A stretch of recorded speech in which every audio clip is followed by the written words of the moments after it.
ખેડૂત મિત્રો નમસ્કાર। Akash agro centre Maliyahatina YouTube channel આપ સર્વે ખેડૂત મિત્રોનું હાર્દિક સ્વાગત કરે છે। ખેડૂત મિત્રો, આજે આપણે વાત કરવાના છે લીંબોળીના ખોળ વિશે કે લીંબોળીનો ખોળ છે તે મગફળીની અંદર પાયાની અંદર કેટલો જરૂરી છે।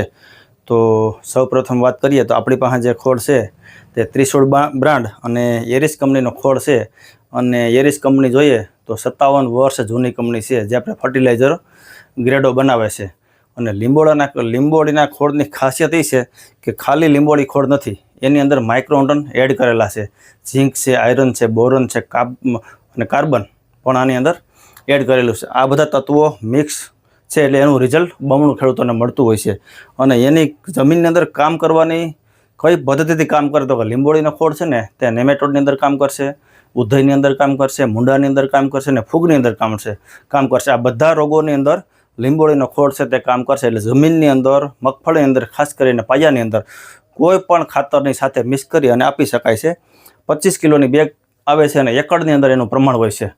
એટલે આ ખાતર આ ખોળ વાપરવાથી ખેડૂતોને લાંબે ગાળે અને જમીનજન્ય રોગોની અંદર ખાસ કરીને લાંબા સમય સુધી રિઝલ્ટ મળે છે। એટલે આવી પ્રોડક્ટો કોઈ પણ ખાતરની સાથે મિક્સ કરીને વાપરવું જોઈએ।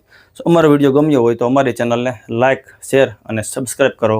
જય જવાન, જય કિસાન।